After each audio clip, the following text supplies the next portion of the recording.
So first up, before I tell you the story, and for the record, I love it when other people buy me clothes because they always pick things that I otherwise would never pick for myself. I just wouldn't think about it. It's usually something that I would feel uncomfortable wearing, or, it's a different pattern than I'm used to, or whatever. It's a whole thing. So when other people buy me clothes, I really appreciate it, I really love it, and I totally wear it. That said, this year, my daughters found the pink store, as in Victoria's Secret pink. And they bought me like 4 things that say pink on them. And I have not been to a pink store since, before me and Mr. Soap and Clay got married. But I think the reason that they wanted to go in is because it's pink, striped. It's beautiful. That obviously must be a place for girls.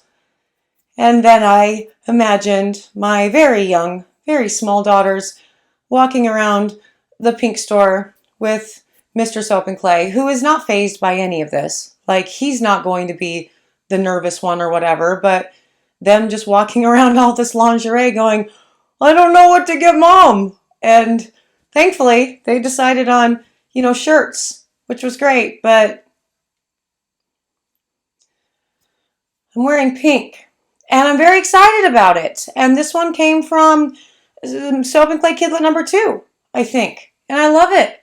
Soap and Clay Kidlet number 2. It's definitely not something that I ever would have even known existed. Because again, I haven't been in a pink store in a very long time. That has nothing whatsoever to do with what we are making today. I'm just showing off my Christmas swag. I will tell you what we are doing in just a minute. But before I do, hello, I am Mrs. Soap and Clay. Let's make stuff.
How's it going, Sudsers? Welcome back to the channel. You are at Soap and Clay, where we make all the soapy things, and you are here for day 215 of 365 days of soap. And today we're doing April, Kepner, from Grey's Anatomy.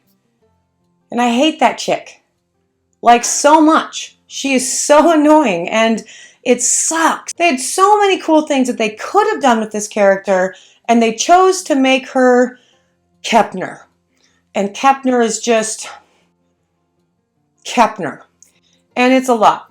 And this is a soap, so it was also a lot for me. Because I'm like, how do I do this for a character that I don't like? So I had to figure that out. The scent that we are using is from Wellington. It is called Amazing Grace. It is a dupe from a Philosophy perfume. I'm pretty sure that's what Amazing Grace is. And that completely fit, because 75% of April Kepner's personality is her religion. Does not matter what else is going on, it's just her religion. And no hate if you're a religious person, that's fine. But I have literally never met a person, well, I've met one person whose whole entire life was just their religion. And I don't understand how people function like that. So there's just that. There's so much more to a human than just that one thing. And I wasn't going to put, like, crosses and baby Jesus and stuff into soap, because that all seems weird. So, I did something different. Let's go to the video and we can talk about what that something different is, there. Okay, so first up, for those of you who don't like to watch my twitchy intros and you're just here for the soap, which is super weird, We are doing April Kepner's Bar, and we are using Wellington Fragrances Amazing Grace, and also Midwest Soapery's Bronze Goddess, and those cute little scrub things that I purchased during a video, like 5 weeks ago at this point. Little silicone mold, and the embeds are made out of melt and pour because I still can't find my soap dough recipe. And you guys have been great. Like, seriously, like you've pointed me in the right direction. It's day 74 of year 1. Thank you so much. Thank you. I'm a disaster. And also, these soaps got made, you know, back when I couldn't find it. I also haven't found it, but I haven't really looked for it because I haven't had a need since then. And the pour that we are doing is called a swirly swirl in a slab mold. That's a real term. Seriously, look it up. It's not a real term. Anyway, so for April, we are using Amazing Grace, which is a dupe from a Philosophy perfume, and the scent is, wow.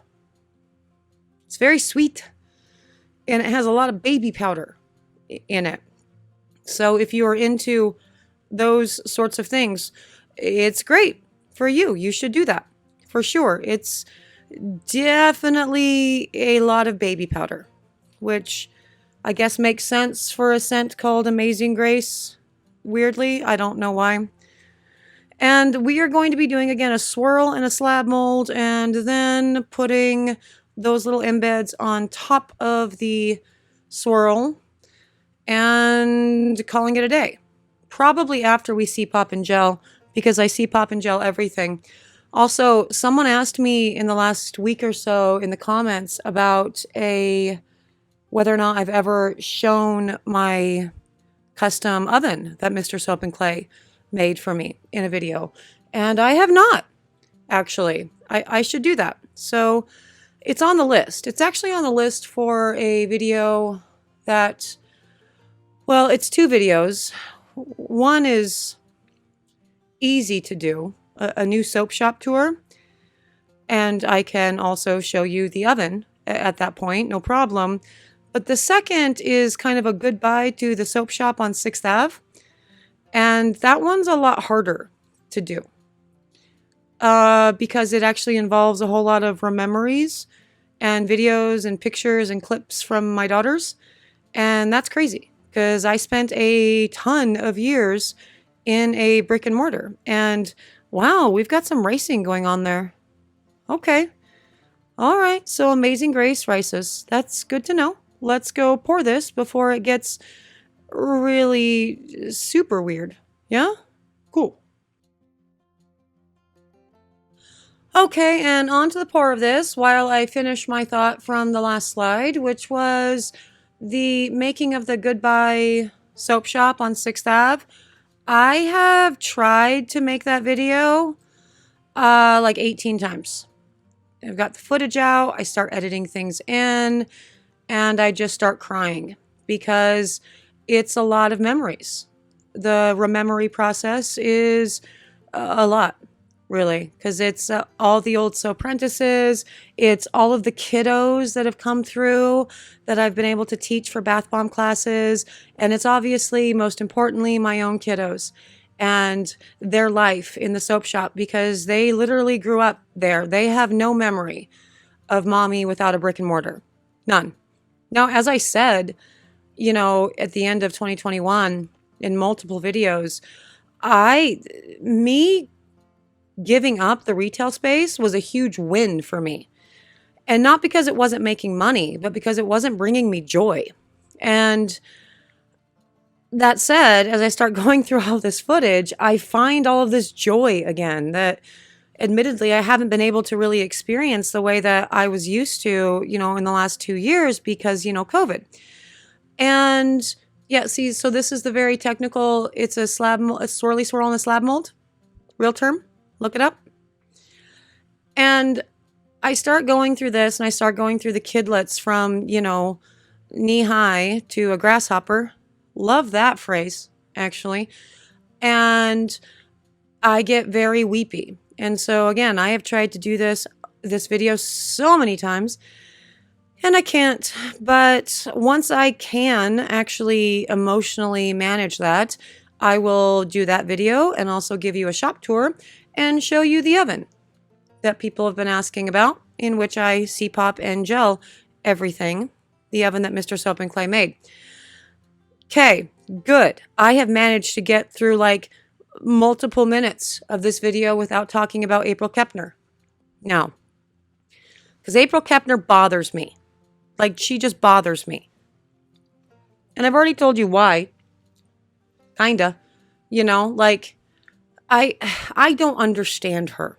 Like, she came into Grey's Anatomy in season 6 when Seattle Grace was merging with Mercy West to essentially avoid bankruptcy.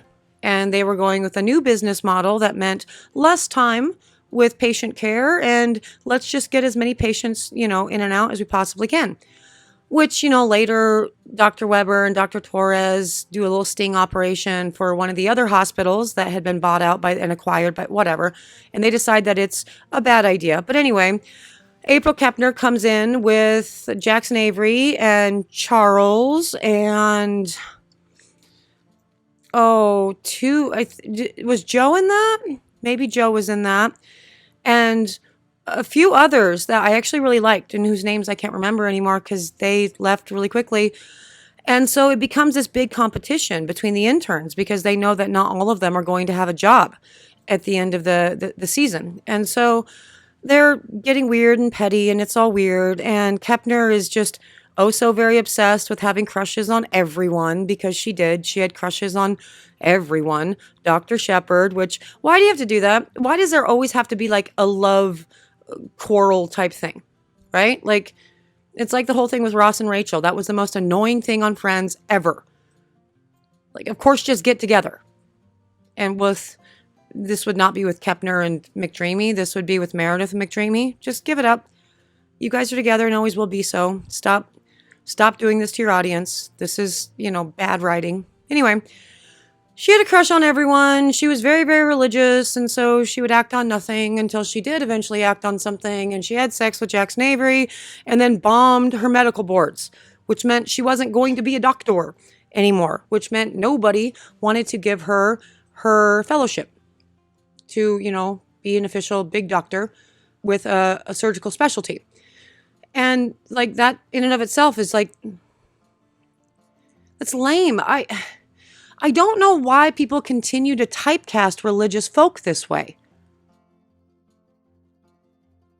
Because throughout Kepner's story, and she has a long one, she has a storied story, really. I mean, she experienced and lost love. She watched her best friend get shot. She married and divorced. She lost a baby. She gave birth to a baby that had complications and died a few hours afterwards. And it always comes back to A, her religion, and 2, how she's fighting against it. And the way that she's fighting against it is always, I'm going to go out and party. And so now that's my new scene.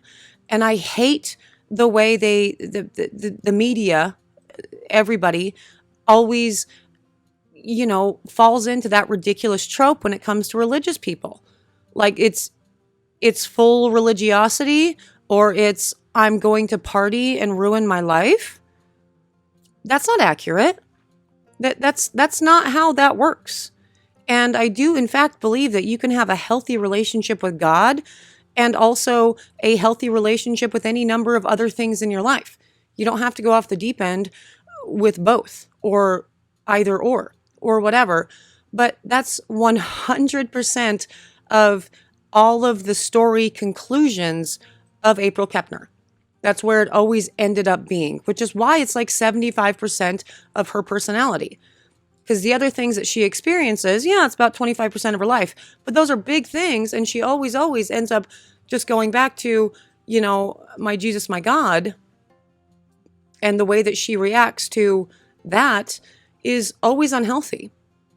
On either side of the spectrum, either becoming like super religious or super like partying and saying, no, religion and God, not things. And neither one of these, I think, are accurate representations of someone going through like a faith crisis or trying to square life with their religion. Because I know, probably billions of people, definitely billions of people over the course of religion and stuff have questioned their religious things as opposed to the culture in which they're living in. And they don't do that. You don't have to do that. And so it bothers me that that's ultimately what she was. And really, she ended up being so annoying because that was always just her storyline. There was no deviation from that. That I don't even remember how she left Grace. But she did. She left. I don't know how or why or where she ended up. But she didn't die. So that was good. They didn't kill her off. Like George. She just left. I think it was one of those sort of unceremonious endings. Kind of like when Preston left. Yang's guy. Who in real life was a homophobe. That guy. And so not a lot was said about it, I don't think. But so much of her was just, problems, grappling with faith. Therefore, I'm going to completely denounce my faith and go do something else that's going to be bad for me, which will only reinvigorate my faith. Lather, rinse, repeat. It just got very old and tiresome. And so April Kepner, always annoying. Those soaps, super cute though. That's April Kepner's Bar. Amazing Grace, day 215. And there it is, Kepner's Bar, and it's very Kepner. I mean, the scrubs are obviously a cool thing to include in all of this because it had to be included somewhere, and because I probably care the least about Kepner, it might as well be her, and we can dial it in for that one. But all in all, the swirl underneath with like the really cool copper red tones and everything to kind of get her hair color and all the things, totally worked. The scent is actually really beautiful. It did do some ricing and some weird things, as you could see in the pour, but in the cut, in the finished product, none problems whatsoever, and it smells great in soap. So it's a great bar. It's a very beautiful bar. And if Kepner is your all-time absolute favorite person in Grey's Anatomy, there you go. You got a Kepner bar, for sure.